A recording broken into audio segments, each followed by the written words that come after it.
Hello, everybody. Welcome back to another episode of A BJJ Marriage, where we talk about our lives as a married jiu-jitsu couple.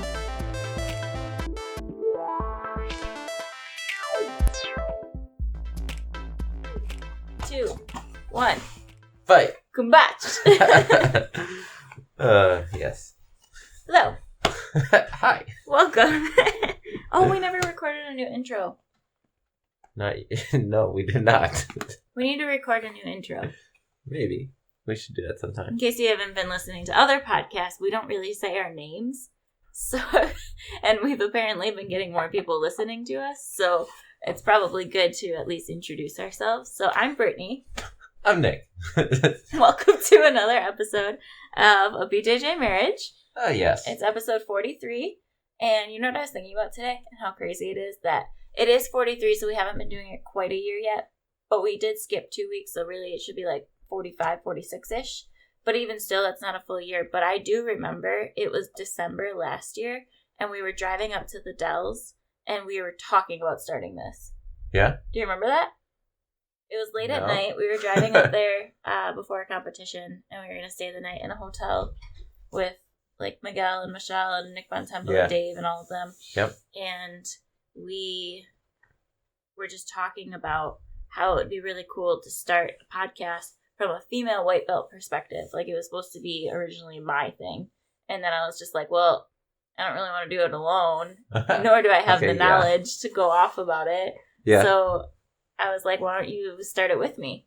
Yes. And yeah, you were like, that. I would love to do that. And I was like, wait, really? Like, I was just kind of bouncing an idea off of you. And then you were like, yeah, that sounds like a great idea. And here we are, 43 episodes later. Yes. But it was originally, like, I had talked to my dad about it, about starting not even a podcast, more like a vlog, just so that I could look back on it from years from now when I am, like, you know, purple, brown, black, all of those, and just be able to see how I've progressed. And, yeah, I never thought I was going to get this thing. But if you're not watching, it's a blue belt, purple belt, just so you know. No big deal. No big deal. Every day. But, yeah, we were talking about how it'd be really cool to start it as a white belt and as a female, be able to vlog about my week and the struggles that I went through and everything in order to get to where I am and how I keep progressing. And like I said, I just didn't want to do it alone because I don't think I'm very comfortable talking to a camera. Yeah. myself. And when we started, you weren't very comfortable talking to the camera. No. You were like, hi. Yes, I think this. Yeah. I think for the first, 3 episodes, if you've listened to those recently, I apologize. It's probably very robotic sounding. We don't use a script at all. So we've always told anyone who's ever been a guest on here, and if you are going to be a future guest, just hear me out, that we don't use scripts on here. We always have a topic in mind, but maybe we don't even stick to it. And if we don't, we change the title later. But we always decide on kind of a topic, like a main thing that we would just like to discuss. A theme. Yeah. And then we just kind of let it flow. And we don't really have specific questions in mind or any, certain, I don't know, we don't really try to pinpoint it to one thing. We try to make it as broad and as we want to talk to our guests about it as much as possible. And we never know what's going to be said. We want to make it more conversational, less like a interview, more like just a good conversation. Mm-hmm. And not that interviews are bad. That's right. just the way we didn't want to run it. Yeah. Plus, I don't know if we have the time to set up those types of interviews. Mm-hmm. Yeah, we kind of record this whenever we feel like it, as long as it's out by Sunday. Yeah. But the other thing, too, about it is that he was really all adamant about wearing our gis in the podcast. And for a while, I was like... And recording it, video. Yeah, and I was like, why? Why do we have to do all that work? But he was like, well, not a whole lot of other people wear their gis on there, so that would already, kind of make us stand out. But then at the same time, how did you put it? You said... I wanted to feel like if you were hanging out on the mats with us after open mat, just shooting the shit, what happens after every open mat. Yeah. So the reason we wear our gis is to make it feel kind of like a reenactment of the conversations that we would have and we do have before and after during class and open mats. Mm-hmm. Yeah, like when you get to class and everybody's got the gi on, but it's 5 minutes before class and everybody's just sitting around and talking about whatever the hell is going on in their mind. Mm-hmm. That's what our podcast is. Yep. And that's why we like to have guests on, to have different perspectives and get a different point of view on topics that we may not know very well. Like, we had Gabriella on here to talk about massages, and we've just had a lot of people talk about different things that we're just not very good on, and we have so many more that we have in mind. So yes. Seeing this, a lot of people. Everything that we just talked about for the last 5 minutes has absolutely nothing to do with our topic today.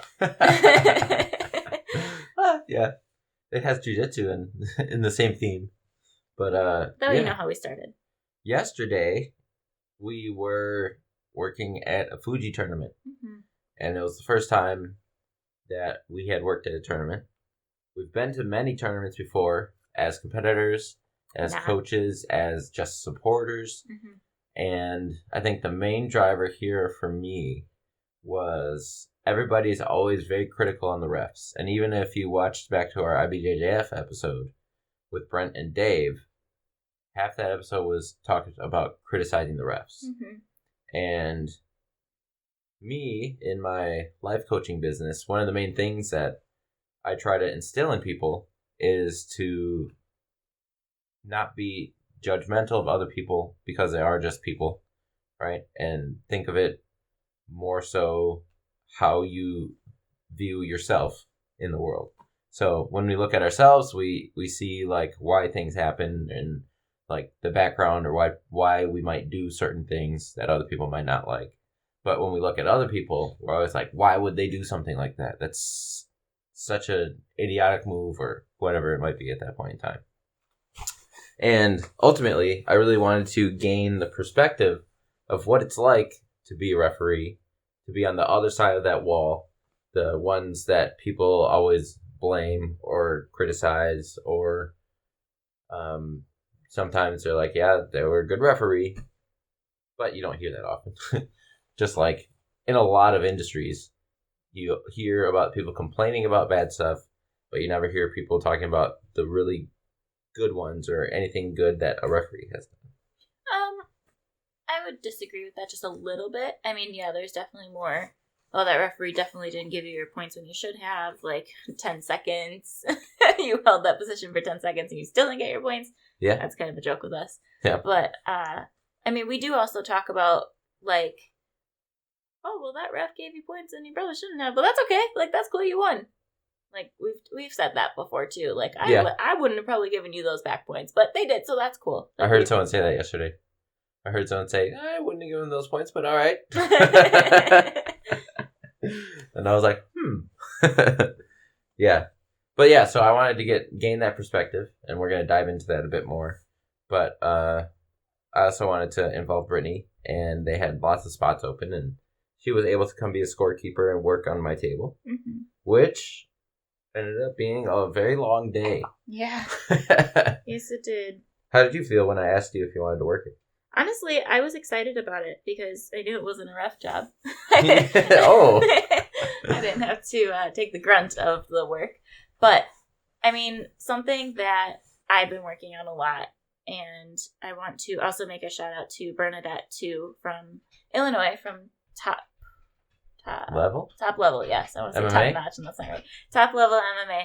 But Bernadette was at that camp, the Gentle Art Lifestyle camp that we were at in the summer, and I got to hear a lot of her perspective and what she's been through, and she just did a podcast this week, actually, talking about how when you feel any type of sense or urge to do something, you should just go do it, and there should be no reason that would stop you from doing it unless it could, like, physically kill you. So, but even then, sometimes, like, go swim with sharks if you want to swim with sharks. I mean, that's a good example that I can think of. But basically, she said, like don't one time that Brittany told me a flower was edible, and I wanted to see how it tasted, and I just was like, chomp, and then it did not taste good. Don't eat flowers. But they're edible, apparently. Okay, carry on. But squirrel.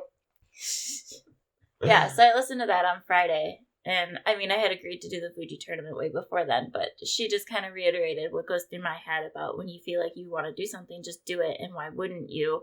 And life is so short because you never know what it can throw at you. And I know that's kind of a cliche thing to say, but it really is. And so when Nick was like, do you want to work at the Fuji tournament with me? My immediate reaction was probably like, no, why? But then I really thought about it, and I was like, why not? Like, I get to spend an entire day with my husband. I get to go to see another tournament, see some jiu-jitsu, and learn. And then I also get to do a job that I've never thought about doing before to get a different perspective. And also we got paid for it. So it all ended up being very good things. And I was excited for it. Yeah. That's fun. Yeah, it was surprisingly easy to get hired for this. Like, I Instagram DM Fuji, and I was like, hey, do you guys need workers? And they were like, just email this dude, Clinton. So I emailed Clinton. Shout out Clinton. He's like the founder of Fuji BJJ and runs all the tournaments. I don't know about that. It's just regional. Really? Yeah, he just controls like the region of tournaments. Okay, we'll still shout out Clinton. If you look at the face, did he invite you to the Facebook group? No, he didn't. No. Oh, okay. That's why you didn't know that. He seemed young. So did the other guy. I can't remember his name right now. Weird group of people. But there. they said they were going to come train a fluid with us. Oh, yeah. So that's cool. Yeah, you gave him a card, right? Yep. They said they like traveling around the Midwest to go to different gyms, and he specifically asked me where we train. Like, he came up next to me at the scoring table, and he was like, so where do you guys train? And I was like, oh, we train at Fluid. And he's like, where's Fluid? And I was like, okay, it's in Greenfield, like next to Southridge Mall. He's like, awesome. Like, Clinton and I, we love to go travel to different gyms, so if you guys would have us, like, we would love to come train with you. And I'm like, sure, here's a card. Yep. Some brown and black belts. Okay. Is that the ranks? He's a brown. I don't know what Clinton is. Okay. Yeah, I have no idea. But I didn't talk to him that much. But yeah, You were busy. Yeah, he was busy. But yeah, I asked him, I was like, hey, do you need workers? I'm a purple belt, my wife's a blue belt. We would like to work. And then he was like, yep. That's it. That's all it was. We were hired. And I was like, okay. And he basically gave me no other information. And he did not give us, he didn't give us any information. Not even like, I had to ask him for a uniform, what to wear, and I had to ask him what time should we be there. And that's the only information he gave me. Not important at all. And then... Because I even asked him, like, I think the tournament was on Saturday, and I think Thursday, I was just like, so what time do we have to be there? And Nick's like, I don't know. And I was like, well, okay. What are we supposed to wear? I don't know. Okay. Yeah, I thought I was going to give him a couple days throughout that week to, like, give us some info, but there was none. And I was like, all right. But the thing that I thought was a little odd, that there was, like, absolutely no interview or background process. Like, he just took my word that I was a purple belt, that I understand competitions a bit, and that I would like to work at it. And then he's like, you're hired. And he was like, great. I got you, bro. Could have been some slum off of the streets or something. Yeah. And I asked him how much it was, and it seemed worth it to us. So we were like, okay, we're going to do it. How much it was and how much we were going to get paid. And I did ask specifically if we could work at the same table, and he was like, yeah, should be no problem. And I was like, okay, cool. Because if I had to work with another guy like Israel, was it? I would not Isaiah? say a name. Why are we name blowing now? Well, okay, because I was going to say, I'm sure he's a very nice man, but he did not help us out to run the table as efficiently as we would like. What if he listens to this and you just totally name dropped him? Then that's okay, because he can learn from it. I wasn't going to name drop anyone, especially people who yelled at you. Okay, if he watches this, he's already going to know who we're talking about. Yeah. It's not like people are going to go look up. But then they're going to go to Fuji and be like, I don't want that Israel kid. No. I'm just saying. Let's call him Israel. It saves now Israel. Which his friends told us Nick. that you have to remind him of his name anyways. Anyways. I'm sure he's a nice guy, but he did not help us out with the table. There was one point, sorry, we're going to get into this, but we're also talking too. So there was one point that he came up to me like in the middle of the tournament, and he was just like, we're doing really good. And I was like, are we? He was trying to reassure you that we're doing good. I was like, Nick and I are doing really good over here. Anyway, so we didn't really know what all the positions meant. Like, obviously we knew what a ref was and we knew what a scorekeeper was, but we didn't know really what a mat runner was. Yeah. Because we're a little bit more experience with grappling industries. Yeah, we've been to a couple Fujis before. Yeah, but grappling industries is more like intuitive, I would say. Like you look at your time on smooth comp and then you just show up to your mat around that time. Yeah. And then they do say your name sometimes, which I guess there would be mat runners there then, if I'm thinking about it.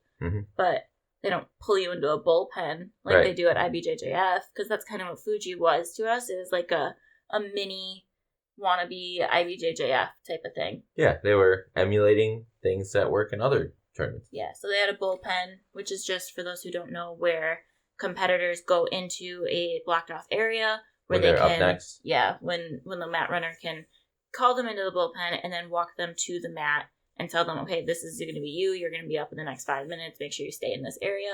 But that bullpen is just to make sure like they're checked in, they're weighed in, and also they can like kind of warm up in that area too. Right. Yes. Interesting. But it was fun.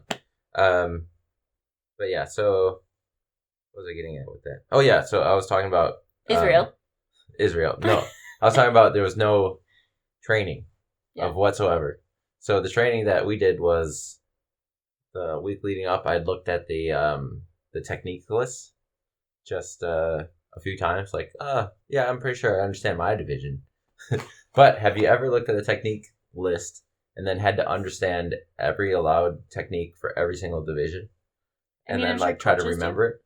Coaches do, because they probably, like open guard, they would probably know it all, because they do have kids from like 4 years old all the way up to men in their 60s competing. Like they have wide variety of ranges, so they would have to know it. But yeah, people like us, right? We wouldn't care. Yeah, but I feel like even then they're looking at it when they're telling people. Like they don't memorize it. They have to like pick it up off their brain and immediately say if you can yes or not do this. Yeah, like we couldn't remember if Gogo Plata and Alma Plata were different for different divisions, which they are. Yes. And then like jumping guard, I was gonna look and I do not remember if it was allowed in beginner nogi or not. It was not. I don't remember. Not for beginners. Was it though? I don't know. See? That's it. That wasn't my job, okay? My job was to look at your hands going up with numbers on them, and that was it. Yes. Yeah, but thankfully, I am a purple belt, and I do understand most techniques and how things work in tournaments. But like literally, there was not even any like. He did not tell me how scores are supposed to work. He didn't even tell me to look at a technique sheet. So it was like, all right, well, I'm gonna prepare the best I can. And I had her quiz me on the drive over there. Yeah, it was interesting. But, I mean, you should keep that in mind if you're thinking about competing, that if you get really mad at the ref, it's probably because they honestly just don't know, or they didn't get trained, or something. Like, they're really just winging it out there. So, if you really honestly think that was a bad call, you could talk to the ref about it and say why or why not, if you wanted to. But maybe this will help people understand a perspective that refs really don't have any sort of training leading up, at least not in Fuji. Yeah, as far as we know. Right. Maybe he expected me to already know this stuff, which is fine. But anyway. Yeah, so yeah, it was super easy to get hired. And yeah, it was interesting to just like study the resources I could find online about Fuji tournaments. And what points were for each technique and what was allowed and not allowed for each type of division. So there's like 7 divisions, like beginner kids, no submissions, and then like middle kids, expert kids. Then there's the gi divisions, and then for white the belt. no gi divisions. Yeah. Yeah, it was.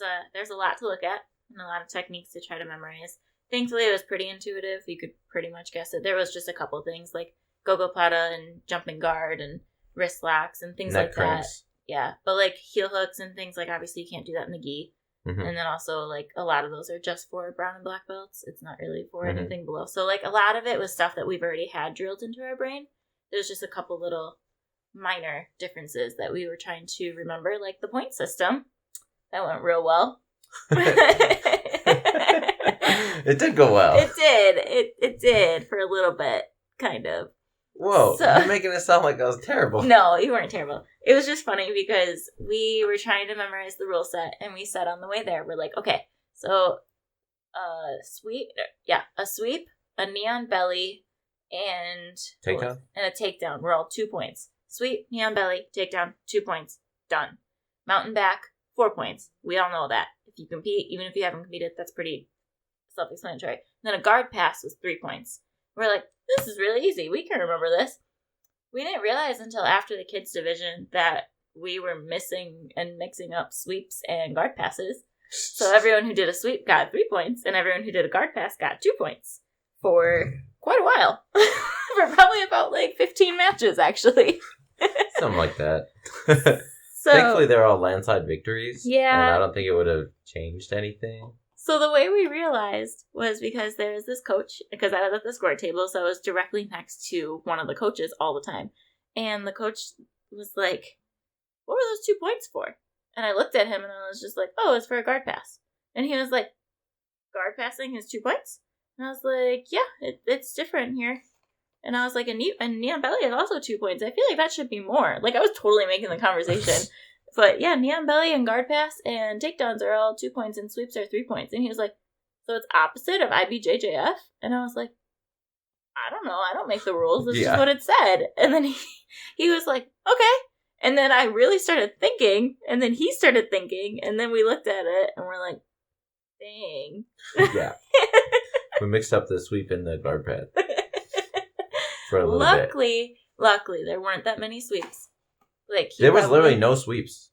I mean, it was children for a while. But there was no sweeps. There was the white belt division. I gave out sweep points 5 times total. Yeah. So he really only gave out sweep points a few times. But guard passing, he probably robbed some people of some guard passing points. If he's only giving them 2 instead of 3. But that's okay, because like he said, most of them were landslides. I would say, I think our computer said that we had 83 matches on mat 3 for the day. And we caught this probably around match 15 or 20 or so. And I would say out of, let's say 20 matches that we had, that we were going off of that first point system, I would say maybe only 2 of them were somewhat close in points. Somewhat. But it was still the other person won by 4 or more points. So that 1 extra point wouldn't have even made a difference. Yeah, and then there was at least a third, if not more, were submissions. Mm-hmm. So it was clear. Yeah. So, but we caught it. Yeah. And we fixed it. Yep. We fixed it. Yeah. But that was a fun little experience, and I was just like, oh my god. Yeah. But I tried to cram all of that in my brain this week. Mm-hmm. And I got quizzed once. By my own doing. Yep. And your training, what was your training like? He showed us right before we went to our table. For 5 minutes? Not even. Yeah. Yeah. He was like, scorekeepers, gather around. Watch. Yep. All right. You should already be logged in. If you're not, here's the login and the passcode. And then what you're going to do is click this button, and then click this button, and then click this button. And if you need to add more time, you click this button. And when they win, you click this button. And that was it. That was the whole thing. And I'm like, okay. So I'm literally pulling out my phone and I'm scrambling notes down as fast as possible just in case I need to check back for any reason. And I mean, it was pretty simple, but those first couple, which we'll get into, were pretty crazy. Yeah. So let's jump on. We're past the training now. So we get to our mat and it's time to start the matches. And then apparently it's a mat runner's job to have the microphone and be able to call the names out. Mm-hmm. So on the computer, you could see okay, these 2 are up next against each other. Mm-hmm. But you could see the next couple matches. Yep. And who's they up next. did say whoever is around that area. Let's say you have Jim and John who are supposed to go first, but let's say Matthew and Anthony are there right now. You can just let Matthew and Anthony go. You didn't have to wait for Jim and John and just make them next or something. Mm-hmm. So we were dependent on the mat runner to be able to get everyone to mat 3 for us. That did not happen. I was half of the mat runner. Yeah. So we had no one around us except for spectators. And we're just yelling out. We're like, are Jim and John here? And then everyone's just like, no, wearing jeans and makeup and everything. I'm like, well, you guys are not competitors, so we need Jim and John here. Yeah, it felt like there was a lot of times our mat was completely empty. Yeah. And I was like, where Our competitors. And we had no one. Like, we didn't even have the next one, which in this circumstance is Matthew and Anthony. I'm totally making up names right now. But, like, we didn't have Matthew and Anthony or Jim and John or whoever the next 10 were. Like, no one was around us. And then the other half of the time, it was Jim versus John and Matt versus Anthony. And we'd have John and Matt. And we're like, well, okay, you guys just hang out here. I need one of your other halves to get going here. Mm-hmm. So. Yep. So we had to pull Clinton aside. Or they were just, like, difficult. Or, I'm not difficult. Disappeared. They did not exist anymore. We're not in the tournament. Not difficult. Yeah. So we had to pull Clinton aside and tell him, like, is the mat runner supposed to bring him to us? And he's like, he's not bringing them to you. And I was like, no, is he supposed to? And he's like, yes, he's supposed to. So he had to go yell at Israel and go tell Israel, no, you should be walking the competitors to their mat, not just telling them. And it was an interesting experience. Finally, Israel got it right. He was able to now start walking them to us, but he was still all over the place. It was a mess. And Nick, like Nick said, he ended up being the mat runner half the time. So he had to go to the bullpen himself, which we're at mat 3. So he had to go past Matt. I had to go past 4 mats. Yeah. To get there. To the bullpen. There's 8 mats. But I had to go halfway across the entire competition. Yeah. Every time. Just about every time. I would say there was probably no more than like 2 or 3 consecutive matches without us having an empty mat and needing to go find Israel.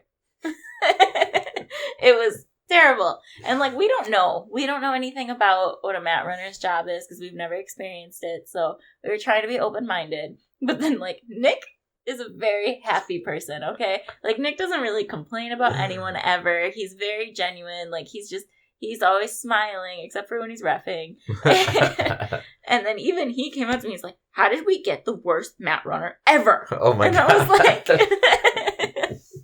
was like, okay, Nick. I did complain, yes. I apologize to the world. Normally I don't complain about things. You were allowed to complain. But anyway, so finally we were able to like get on a good system, and then it would stop, and then it would start again, and then it would stop again. And that was kind of all day. And then we ended up getting random mat runners throughout the day, too. Yes, like because he kept going to the bathroom. Yeah. Is what we heard. Yeah. And then someone came up to me, and he was just like, did this person go yet? And I was like, yeah, he just went. He's like, okay, thanks. And I'm like, who are you? And then there was lots of times where our competitors were on the mat competing, mm-hmm. and our mat runner was calling them to the bullpen. Mm-hmm. For the match that they were in. Mm-hmm. There was one person, I think his name was Tyler. He was competing, and then they called him to the bullpen. And while he was in the middle of his match, I heard the person say, last call for Tyler, or you will be DQ'd. And I was like, DQ him then. Let's see what happens. I was reffing that match, and Tyler was like, can I finish my match first? While he was like in the guard. And I was like, sorry, bro. I don't know what to tell you. I gotta stay here. I can't tell him to stop calling you. Yeah. So that was fun. But anyway, so the first couple matches that we had were kids. Yeah, they were kids. They were fun. The very first match, not on our mat, but just the very first match of the day, ended up being 2 little 4-year-olds, each with like 3 stripes on their white belt. Yeah. Which was super freaking cute. One of them happened to be our sister school Sweeps little boy. So mm-hmm. Shout out Sweeps in Watoma. And they were talking to us, Denise and Ephraim, the owners of that gym. If you're ever up in the Watoma area, go visit them. They're awesome people. But she was telling me, she's like, yeah, we have a 4-year-old competing today. This will be his 3rd tournament. He's such a little monster. I love working with him. She was like, the first 2 tournaments that he did, he won gold. So we'll see how he does today, but I'm really excited about it. I don't know how it turned out for him because we were busy, but I mean, it was the very first match, and they were seriously so tiny. It was so cute. Super cute. But then we had people going. Yeah. And our training was very minimal, so we had to figure out how to like tell who was going to get what kind of points. Mm-hmm. So they had the yellow and green belts, and I had the wristband for the colored. What I had in my head was colored points and not colored points. Yeah, I would say green or white. Because it was green and yellow. It was yellow with green lettering, or it was black with white lettering. Okay, yeah. So I did green or white. Yeah, I did color or no color. That was my internal system. Yep, mine was green or white. Does he have color? Color, 2 points. No color? And there was a couple times where I was like, 2 points. Did you see that? Yes, I did. Because I didn't know if you were... There was a couple times that I noticed you doing that, and I was like, okay, either he doesn't remember who's green, or he doesn't know if he's going to give them the points or not. Yeah. And I think there was only 2 or 3 times where I had to tell you to take the points off of a person. Mm-hmm. Because like I gave the points and I was like, no, I should not have given those points. Yeah, I think it only happened twice. Right. And I think there was only one time where you gave it to the wrong person. Yes, only once. You noticed that? Yeah. I noticed it right away. Yeah, and then I was like... Yeah. But... Overall, I think we did okay. Yeah. Communicating silently. Right. And if people wore a white or black gi and the other person wore a colored gi, like a blue or gray or something. Yeah, or if it was a white gi versus a black gi, I would call the black gi colored. And I didn't have to make them wear the obnoxious yellow and green belt. But like half the time they both showed up in the same gi and I'm like, okay, one of you guys got to put on this big ass belt. Yeah. And it's like a belt that's 1.5 times the size of a normal belt. Yep. Well, it's gotta be one size fits all type thing. Yeah, and people are like, how do I tie this? Especially the little kids. Oh my gosh, there's this little girl. Had to go around them like 4 times. There's this little girl there. She was probably only like 50 pounds. And she's just sitting there and she has like the most blank expression on her face while her coach is tying it around. She's like, why am I wearing this? And no one would answer her. And she would just keep going, why am I wearing this? And then she asked it 4 times. Just, why am I wearing this? Yep. It was super cute. Yeah, it was super cute. But yeah, so for those first couple matches, it took us a little bit of a rhythm to have to come up with because we didn't really know how to do it. Because, I mean, let's go back to Jim and John, okay? So let's say Jim was green or colored in his mind. Yep, colored. And John was white. No color? No color in his mind. So, like, I think we're both trying to memorize all of that. Whereas, like, all we needed to remember was who would color and who wasn't. We didn't need to know their names. Really. Right. I kind of needed to know their names at the end. Yeah, she did. I did not away. remember anybody's name. But that took us a minute to come up, like, to figure that out. Because we're just like, okay, Jim is green, colored. And John is white, not colored. That's okay? racist. And then we just, like, went back and forth. And we're just like, wait, Jim. No, John. Jim. And then we finally came up with, like, 3 matches later. We're like, okay, we don't need to know their names. Yeah. Like, I'll need to know their names on who wins. So then at the end, like, let's say Jim had 14 points and John had 2. Then I'd be like, okay, green. It's John. John wins by submission. Got it. Yeah. That's how I would have to do it. Yeah. Yeah. Yes. And I ended up, I'd be like, what's your name? And he'd be like, Jim. And I'd be like, okay, you're Jim. Got it. Jim, right? He's like, yes. And I'm like, okay. And you're John, right? Yes, I'm John. And I'm like, okay. John, you're going to come on this side. Jim, you're on this side. And then I'd make John put on the colored belt or put on the wrist or the anklet if it was no-gi. And then, like, they'd be on the corners and I'd be like, Jim? And he'd be like, yes. I'd be like, John? He'd be like, yes. I'd be like, great. Okay, let's start.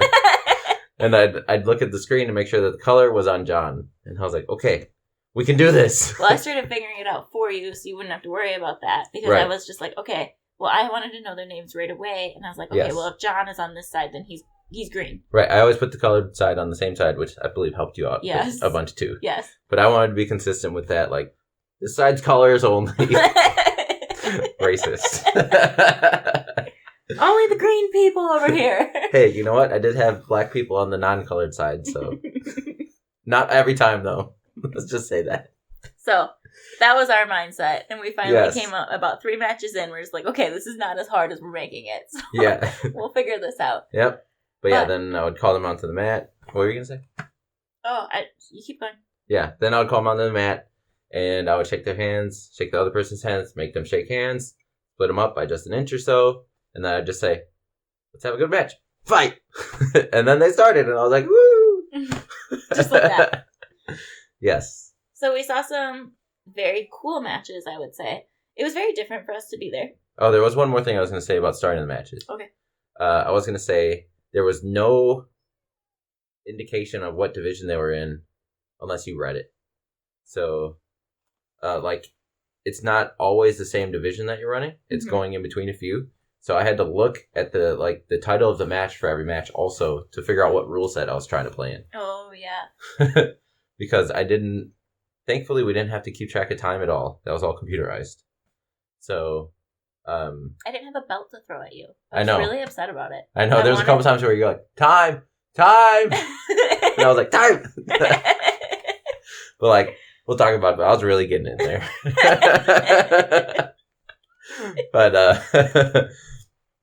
But yeah, I had to like look at the match, and then it would be like beginner kids, and I'd be like, okay.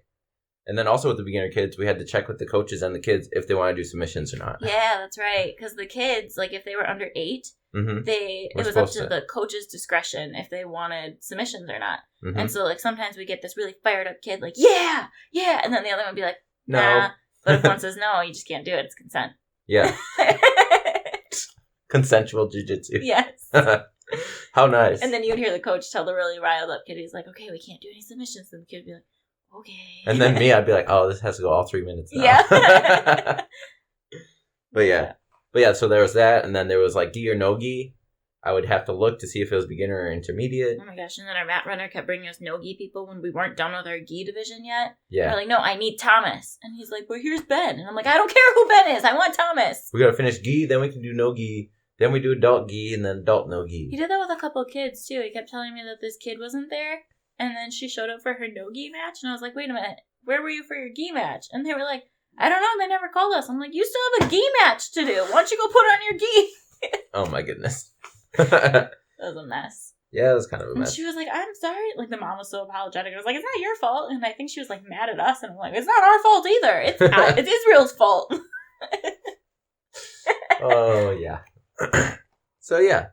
But, yeah, so there was a lot of, like, setup before every match, and a lot of things I was trying to check, and a lot of things I was trying to make sure I was aware of before the match even started. Yeah. Which was a lot more than I had expected. Mm-hmm. But we saw some really cool matches, so we won't dive too far into them, just because none of them were fluid people or neutral ground people. There was one neutral ground. One neutral ground, a couple people from Stoughton, BJJ. Yep, and a couple people from Open Guard. Couple people from Sweep. So like that's actually, let's dive into that. It was really cool to walk into Fuji and actually like know people and recognize people. Like people that you actually knew, that you've trained with, that you've rolled with, that you've been to their gym, and then also just to see like, I see him at every tournament. Or I see them all the time. Or like, oh, Veneration. Oh, Journeys. Like I've seen them compete lots of times. Right. And it was really cool because we ended up like talking to somebody random. Yeah. And he was just talking to us. We were introducing ourselves, and he ended up working at the competition also. But he was like, "You look really familiar." I was like, "Yeah." And he was like, "Do you normally wear pink?" And I was like, "Oh my god, yes! I wear a pink tank top at normal competitions." He does that so we can find him, and apparently strangers can find him too. Yeah, strangers recognize me in the pink tank top. Yep. Running around. Yep. Coaching people. So we started talking to him a little bit, and then there was another one who was a competitor there, and he was at our table. He only had one match, but he was getting there, and he set his stuff down, and he looks at us, because Nick obviously wasn't reffing at the time. We're just like talking to each other at the table, and this guy goes, I know you guys. And we're like, huh? Do we? Do we know you? And he's like, no, I know you from Brunton's Facebook. Yeah. I just saw that you guys got promoted. And we're like, oh, you know Brenton Fitzgerald. And he was just like, yeah, I see you guys on his Facebook. And I was like, cool, man. Yeah. Like, that's awesome. Yep, I got a few congratulations on my purple belt also, which was cool. Yeah, but it was... So anyway, we had a lot of schools there, but Fluid, unfortunately, was not competing at all this time. Which was another reason we wanted to work this one. It was an excuse to be there without having to step away from someone that we want to watch's division or anything like that. So, but like I said, Sweeps was there, so shout out Sweeps. Open Guard was there, shout out Open Guard, and then just a bunch of other schools that we've seen and talked to and things like that. So it was awesome. But good community. Anyway, so some of the matches that we saw, like those kids... Some of those kids get real fired up. And then, like, the girl division, like, the one who was really confused why she was wearing that belt. Oh, my gosh. Their match was so funny. Because, like, they both were just so straight-faced. And you could tell that just in like their little 7-year-old minds that they don't know jujitsu. They just memorize jujitsu. Like they don't know what to actually do. They just know the process of going out there. Like get your takedown, land and guard, get to side control, get to mount. Like that's all they know. That's programmed in their brain. They don't actually feel for the other opponent's motions or movements or anything. They don't plan for when something goes out of that. So they literally are just like holding on to each other. And there was one point that they were just spinning in circles. That was like, did you see? I looked at you. I was like, yeah. But the kids were just so funny. And there's this one little boy there who I've never seen anyone move like that before. Charles. Yeah. He was I felt bad for him because he had really good jiu-jitsu. He lost his gold match and he was very upset with himself. He was. And I was like, it was a good fight, man. He cried. And there wasn't too many people that I said anything to because I don't know them. I'm just the scorekeeper. I wasn't trying to like show any biasness to anyone really. But when he walked away and he was crying because I saw how good he was, I literally stopped him in his tracks and I was like, hey, bud, like you did fantastic out there. So try not to be too upset. And he was just like, okay. And his mom was like, say thanks. And then they just kept walking. Yeah. I did feel bad for him. But he was like awesome. Only one of like 4 people that I probably said something to. Yeah. I was trying to be very neutral all day. I was trying not to tell anybody that I enjoyed their jiu-jitsu or that I liked what they were doing because I didn't want the other side to look at that and be like, well, maybe he scored it that way because of that. Yeah. There's a couple, like the first couple matches, because I love watching kids do jiu-jitsu. So every time one of them would win, I don't even care which one of them would win, but I would smile because I'm like, oh, look at the kid. And then Nick comes up and he's like, I'm trying not to smile. I'm like, oh yeah, we probably shouldn't smile because I probably looked really bad with the other kids. Like showing biasness towards one of the children. Right. But it was fun to watch the kids. And then our mat was pretty much just white belts all day. Yes. There was a couple blue belts, but that was it. Yeah, we had like probably 2 sets of blue belts, one in their 20s, one in their 40s, and then the rest were just all beginner. And then it was beginner no-gi we had and intermediate no-gi we had for adults. Yeah. But it was fun. It was cool to watch. There was a couple white belts who were doing We also had no women. Yeah, no females. On our mat, at least. But it was one of the last matches of the day, and these 2 guys in their no-gi match literally just went head-to-head for the entire 5 minutes. And then I gave them a minute overtime, sudden death, whoever scored points first, because it was still 0-0. And they were still on their feet the whole time.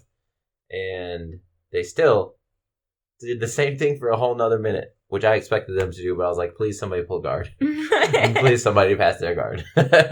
And they ended up being 0-0 after 6 minutes of all on their feet, stand up. But That's generous? Yeah, because they weren't even doing stand up. They were literally forehead to forehead, straight on, like not even a forehead into a temple, forehead to forehead for 6 minutes. Mm-hmm. And I had to tell them at one point, watch your heads, because they were almost starting to like clash their heads together.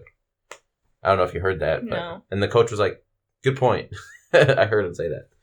But. And then the coach at that time too, who I was sitting next to, was like, I'm exhausted just watching this. Yeah. And then I had to make a ref decision off of that match. Yeah. To see who won. And I was like. And the coach was like, how do you choose? And then Nick just kind of looked at the floor and he looked at both of their hands like, And I said to the coach, I'm like, he doesn't know either. I think that was the only ref decision I had to make, though. Yeah. But there was a couple of matches where it was really close, and it was still like tied or 0-0. But somebody did definitively get points. But I would say that I gave those points a little bit quicker than I normally would, just like a hair trigger faster, just to make sure that I didn't have to make a ref decision on it. Because, like, nobody likes winning by ref decision. And it would be things like guard passes where they pass the guard and, like, I count for 3 seconds, but maybe it started scrambling or they got, like, back into a quarter guard or something just at the end of that 3 seconds. And I'd be like, okay, I'm going to give them points because they made the timer. But when my timer ended, the position changed. But I feel in my mind, they passed the timer, so they should get those points. Yeah. But it's still hard to, like, clarify in your mind in the moment. Right. There's a lot of quarter guard going on yesterday that I noticed. And a lot of people who didn't know how to get out of it. Yes. But there's a lot of that. Like, no one was really facing the problem. And I know we had a lot of white belts, so, like, there's obviously a lot of work that can be taught and learned, but at the same time, there's a lot of quarter guards, but then when they would get out of it, they would get the guard pass points, and then typically when you get out of quarter guard, your knee is already there, so you just kind of end up in mount. Mm-hmm. So they would get guard pass points and mount points, which I thought was pretty cool, actually. Yeah, 7-point move right there. Right. And we were talking about that on the way home, and I was like, those 7 points seem kind of generous. And he's like, well, I mean, it is passing the guard and getting mount. And I was like, I guess. Yeah. But also in higher divisions, people know how to use that quarter guard very well on that side. So if you lay on the side and you've got your leg against their back in the quarter guard, and you get your knee out and you end up in mount, or your ankle out and you end up in mount, that quarter guard is way harder to pass than if you put them on the same side as your other leg and, like, kind of slide out of the quarter guard and end up in side control. Yeah. Like, I remember specifically drilling, getting out of quarter guard with people, and with experienced people, I can't go straight to mount. I got to go to side control first. But in white belt divisions, your knee is just there. You end up in mount. Just knee slide across. Right, because those people weren't experienced enough to know how to control that ankle and make it advantageous for them. Yeah. All right, so let's get into the interesting part that you guys are all wondering, because I think one of the biggest reasons that people don't like to ref is because they don't want to get yelled at. So, how often did you get yelled at? I don't think I got yelled at that much. I got maybe contested with points for like once or twice, where one of the coaches was like, why didn't they get points for this? Or why didn't you, basically, why didn't you get points? Or why did you give them points? There's only one who did that in English. There's another guy. I got to use my Portuguese yesterday. There was this guy, like, speaking very fast Portuguese, and I was like, oh. And then he, like, kept talking in Portuguese, and I didn't respond yet. And then I was like, now follow. And he was like, oh, okay. And I was like, and then he walked away. I was like, okay. No idea what he was. Apparently you look Portuguese. Yeah, we had no idea what that ref was concerned about, or what that coach was concerned about whatsoever, because it was all in Portuguese. And apparently Nick looks like he's from Brazil. I don't know. But the only time that I noticed that someone actually got mad, and it wasn't even mad, it was just like, why didn't they get points? Was when a kid pulled or did some like takedown or something, but Nick said that they were on their butt, and the coach was just like, I don't think they were on their butt, and he was like, well, they were, and they kind of just had a little discussion about it. But yeah, he seemed very upset, and I don't know why, because that kid lost anyway by a lot of points. So even if he got those 2 takedown points, like, he still would have lost by like 10 more points. So I don't really know why he was so upset about. No, he actually got submitted. Yeah, and he was down by points. Yeah, so like, something like that. Those 2 points wouldn't have mattered, but at the same time, I mean, I get it. He was You're probably looking for consistency and trying to fight for your kid. Yeah, which makes sense, but. But yeah, I felt like that kid fell to his butt, and then it was almost like a sit-up guard, and then the other person pushed them to their back. Yeah. So then the coach who informed us that we were getting sweep and guard pass points mixed up, he then was apparently very critical. Wow. I like those words. Critical. Where do I buy critical? He was criticizing your reffing for the next couple of matches because he wanted to make sure, like, you had it right. And there was one point in a match that it was a really big scrambled match, too, so I had to really pay attention. And this dude comes up right next to me. He's like, you should have gotten those mount points. Why didn't you get those mount points? I was like, bro, I don't have time to talk to you right now. And in my mind, I'm thinking, yeah, it looks like he should have gotten those mount points, but I don't know why he didn't, so let's just shut up and keep moving. And then you had ended up telling me, like, he didn't get mount points because of so-and-so and so. Yeah, it's because I had you read the rules to me while I was driving, so I had only heard them, and I didn't get to visually look at them. And I had mixed up, you said something about inferior. Oh, so the rule says if you escape an inferior position, you don't get points for it. But I, in my mind, internalized that as if you go from a superior position to an inferior position, you don't get points for it. So the guy was on his back, and then he spun to mount. And I didn't give him mount points for that reason. But that only happened once in one match. Okay. He still won. Yeah. And that 4 points would not have mattered. Yeah. Like we said, almost all of them were just landslide wins. So that helped us out a little bit. And if he decides to ref again in the future, then now we'll know that and be more experienced. But the other couple of things that I wanted to bring up too, which is some of the really fun inspirational matches that we watched. I would say that there was one match that I actually learned something new from. And I thought that was really funny because they were 7. But it was the one kid who was in top mount and the bottom mount kid was like holding his fingers together in an S grip. And the top kid mount literally picked up his knee and shoved it underneath his arms and like shoulder crunched him with his knee slice. And I was like, he knee sliced his arms. Yeah. And I was like, whoa. I'm like, I'm going to try that. Yeah, that's cool. And then I was just thinking, I'm like, how did a child just teach me something? Like, that's why jiu-jitsu is ever learning. You just keep learning all the time, even from people you least expect it from. Yes, absolutely. But then I would say that the most inspirational match that we watched was there's a blind man. Mm-hmm. He was 100% blind in both eyes, and he was walking around with a cane, and he had was it intermediate nogi? Or was it beginner nogi? I think it was beginner nogi. Okay, well, he said he's been training for 4 years. I did hear him talk about that. Okay. Might have been intermediate. Well, he said he's been training for 3 years, and then his opponent was training for 8 months. So I think it was beginner. Yeah. But because he's blind, he obviously does have that disadvantage. So 3 years, he probably is a white belt still. But that's okay. And I just heard them talking, and he was very, very sweet. And he was just like, I'm here. And he was talking to his opponent, and he just goes, hey, let's have like a really fun match, okay, man? Like, I'm really excited. And they got out there, and Nick had to direct him to the center so that they could shake hands and everything. And I even remember like the 8-month training kid, he had looked at his coach like, do I go hard? Do I let him win? Like he kind of had that like look with his coach, like, what do I do? And his immediate reaction was, well, I'm going to go really nicely. Like, I'm not going to attack this guy like I would a normal person. But then the blind guy just came guns blazing, just ready. And he tried to slam him down and all this stuff. And then you could see the 8-month kid like, okay. Yeah. I will change. This is a match. Yeah. It was very Never cool, underestimate your opponent. Yes. For sure. And yeah, I was trying to score that as fairly as possible also because, you know, I was empathetic towards the blind grappler. Or sight impaired, I should say, grappler. Yes. But unfortunately, he did end up losing. But not by much. I think he only lost by like 4 points or something like that. He didn't lose to a submission. And it was very incredible to watch, honestly. So I really enjoyed that. What are some other cool things that happened? There was a couple entertaining matches. So there was a couple matches. The blue belt matches were probably the most fun for me because they were actually using like good jiu-jitsu. And yeah, like I said, I only gave out sweep points a few times throughout the day because the white belts were just not sweeping each other.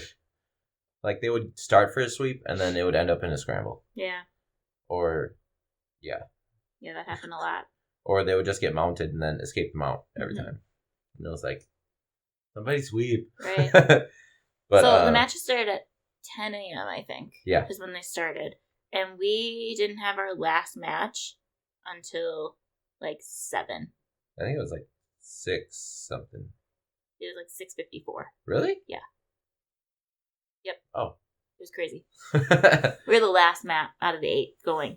Like, we still had 2 more matches to go when everyone else was done. And we're like, yep, this is because we had a bad mat runner. Yeah, because our mat was empty like every other match. Yeah. Anyways. But yeah, there was probably a couple wrestlers that were doing like cartwheels. They were very, very fun to watch. And then a couple of the gold medal matches were just fun to watch and fun to score.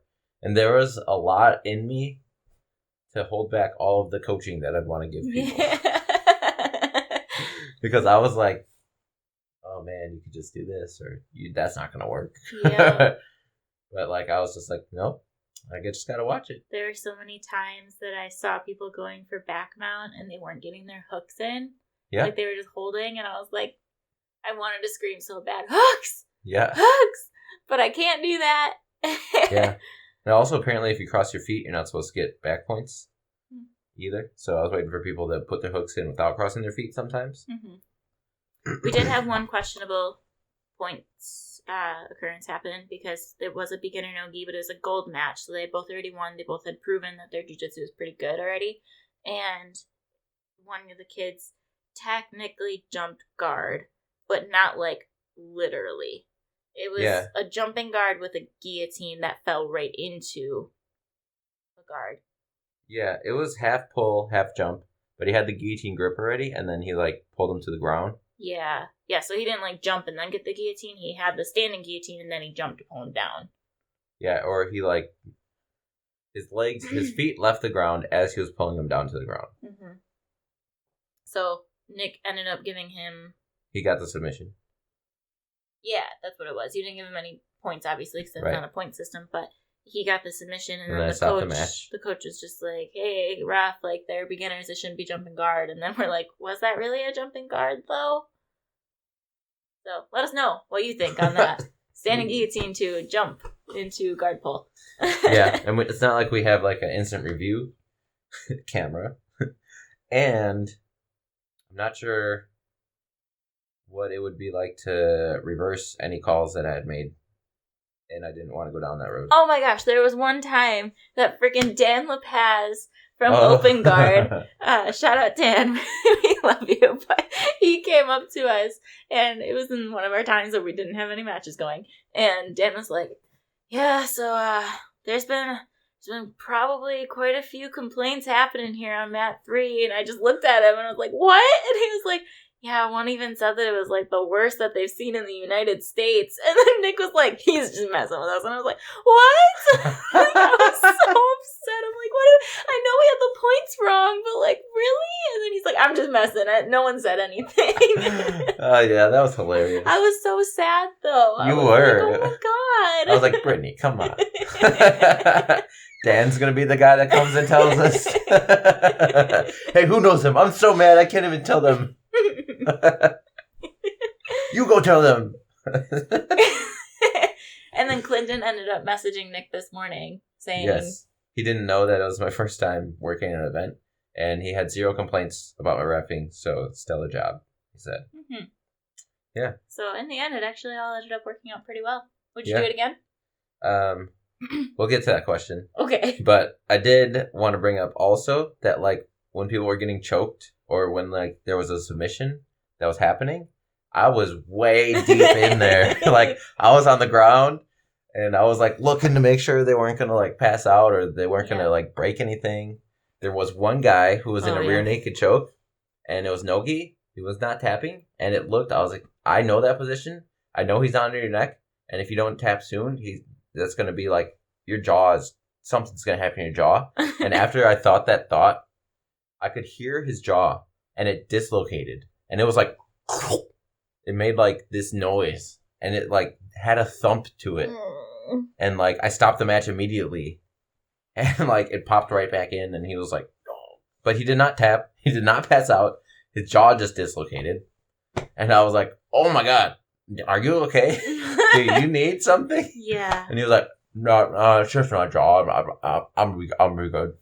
And I was like, what? And then he told his wife that we're not eating tonight. He was like, no, I'm not eating tonight. And then he competed again. Yes, he came back later. I was like, oh my, you okay, bro? And he was like, yeah. I was like, all right, you're on color side.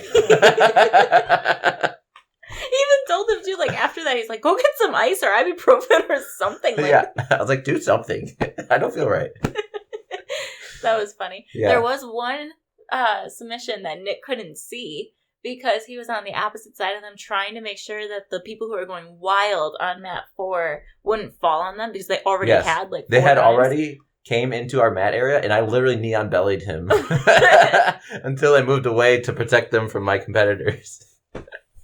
Which was super funny. Speaking of neon belly, we got a new router, and we actually named it Lee on Belly. Yep. Side note. Anyway. The password is your guard sucks. Squirrel. But anyway, so he was trying to block those people on mat 4 from falling into these competitors.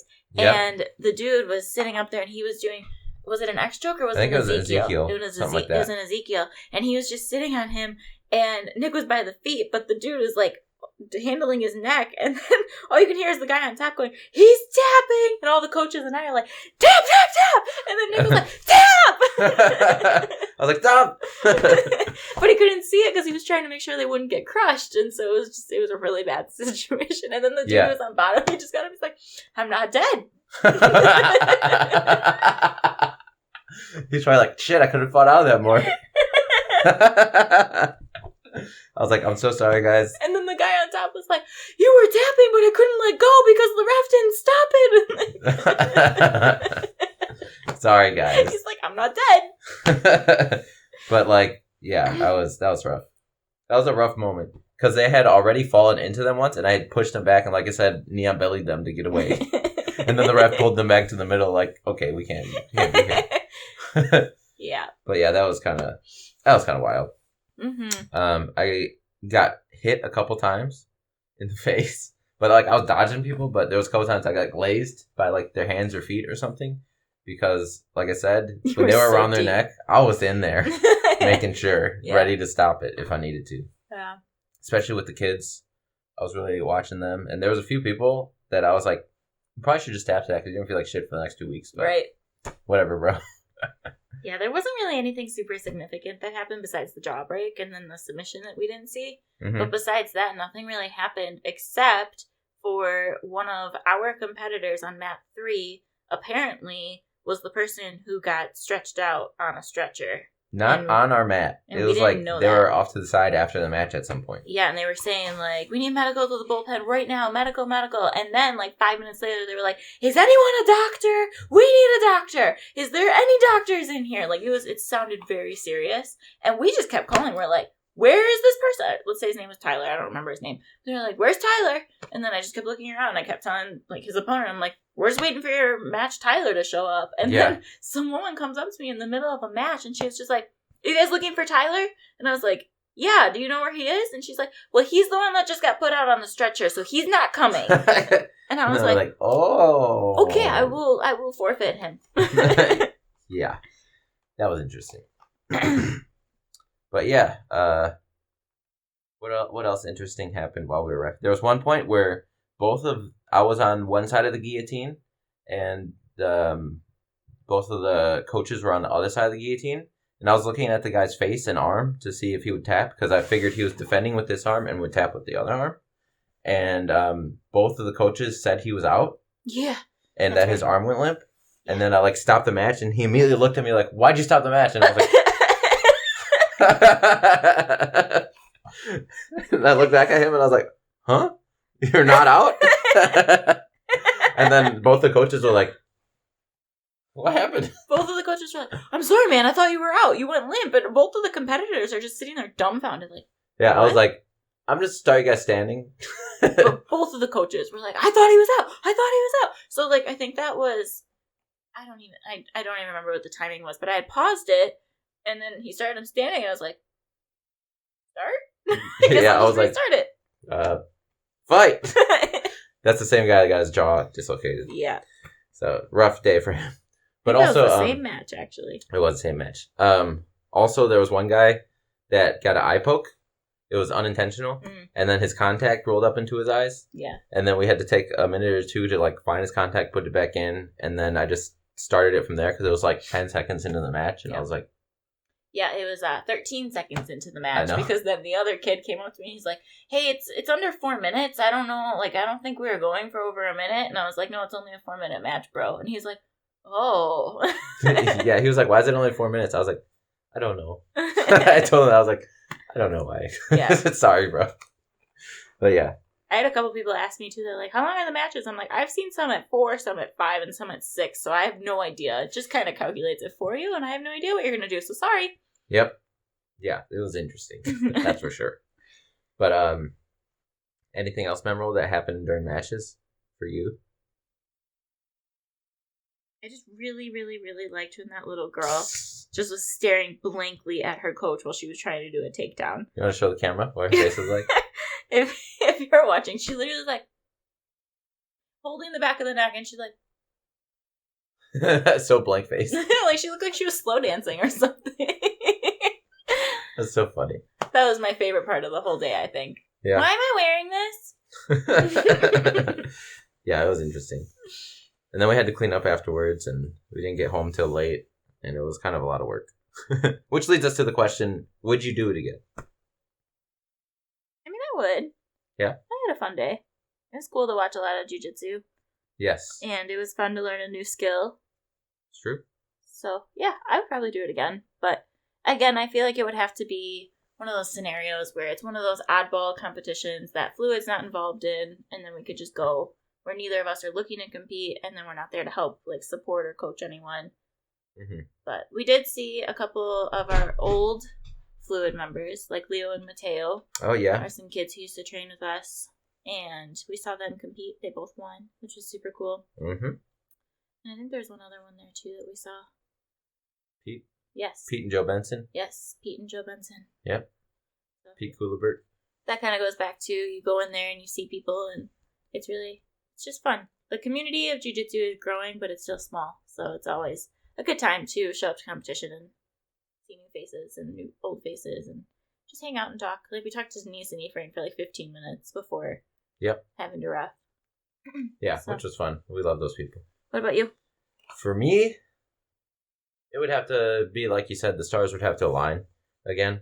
I think the money component of it, it wasn't great pay. It wasn't terrible pay. It was like slightly less than okay pay. Mm-hmm. It was like, the pay was like, could take it or leave it. Yeah. But, so financial wise, if you want to make a career out of this, you probably got to do something else.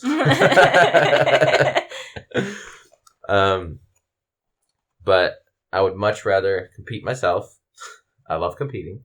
I would much rather coach people. And if I had people going there, I would probably rather support them than ref them. Yeah, so I think we're kind of at the same point where, like, we'll do it if the stars align, but... Yeah, and if we've got nothing going on that day and all of those things also. But it is nice to be there with people that you know and, like, being there to be able to support them, rub their shoulders, and get them ice, and kind of just be there for them rather than just be there to be there. Because it was funny when we told Denise and Ephraim that we were there, and they're like, oh, who's competing from your school? And we're like, no one. And she's like, well, then why the hell are you here? Yeah, that was funny. You just really like jiu-jitsu? Yeah. I'm like, yeah, actually. Like, yeah, we just felt like watching jiu-jitsu for hours today. Yeah. Yeah, that's one thought I had that I was going to say today. I was going to say, okay, imagine that you went to a jiu-jitsu competition and you didn't get to, like, go sit in a corner and wait for your friend's match. Imagine that you got there before it started and then sat at a mat and then watched every single match on that mat until the day was over. Intently. All up in their space. But you also could not sit. You had to stand on the mat and watch them all. Yeah. And then, after that, you clean up and go home. That's what it was like. And get a little paycheck. Yeah. But yeah. Cleaning up was hard. Those mats are really heavy. Yeah. I'm not sure when I clean them either. I was thinking that. I took a shower. Immediately after I picked all of them up, because I was carrying 2 at a time, so I knew my palms were all getting in like that grease and sweat and hair and blood and whatever else bodily fluids came out on those mats, but I picked them up, and as soon as we were done, I was like, I'm going to the bathroom to wash my hands right now. Because those were gross. Yeah, I showered afterwards. Mm-hmm. I got a t-shirt out, a free button-up shirt. Yeah. Yeah. But yeah, it was an interesting day. It's a memorable experience. Memorable for sure, and it wasn't bad. Yeah, I learned a lot, and I had a good time doing it. Mm-hmm. I do love watching jiu-jitsu in general, and I love being around competitions, and I love doing more jiu-jitsu things and learning as much as I can. And I would say that watching all of these matches, like, in detail, will help me coach competitors going into competition for the future. Mm-hmm. For sure. Another thing, too, that I wanted to just bring up, just noticing how other gyms roll, because we saw a lot of Veneration students, a lot of Silverback students, a lot of Journey students, like, mm-hmm. And then Open Guard is always a monster there. But we saw, like, lots of team buildings there, and I kept telling, or I didn't keep saying, but, like, one of the last matches was a Journey student, and the coach was next to me, and I'd been around him a lot throughout the day, and I just said to him at the end, I was like, I really have enjoyed watching your students compete today because they fight with so much heart. He's like, thank you so much. I really appreciate that. And I could tell, like, he really did honestly appreciate that feedback. Because as a coach, then that's kind of like affirmation that he is doing okay. And that he's doing well as a coach and bringing these students around. And I thought, I don't know, just like watching the Journey students, apparently they're from Madison. They just fought with so much heart. And I really enjoyed it. I liked watching it. They did, yeah. And the main thing that we were worried about was people getting like super upset with me or like parents when I stopped a match or anything like that. But it didn't happen much. But the people that did contest things with me, I was able to use my like customer relations management skills with them and just be calm and not even explain fully, but like stand by my decision and talk them down to not being so upset and then just like ending it without any sort of conflict. For those who don't know, Nick used to run a business. It's called Stone Fire Pizza Company. If you're from Milwaukee, you've probably heard of it or been there. If you're not from Milwaukee, it's basically just a giant Dave & Buster's. And he ran that for 10 years, and he was the general manager of it for the last like 5 or 6. So he had to deal with a lot of different types of customer service people. Yeah. And he knows how to handle himself very well, which was a very easy entryway into his new career, which is life coaching and jiu-jitsu training. So he was able to use all of those skills kind of magnitude into one to be able to talk to all these people if they did get upset. Yeah. And like I said, calm them down a bit, stand by my decision, but, resolve the conflict as best as possible. And I told him too, just because this is called a BJJ marriage, that my other favorite part of the day was that I just got to look at him all day.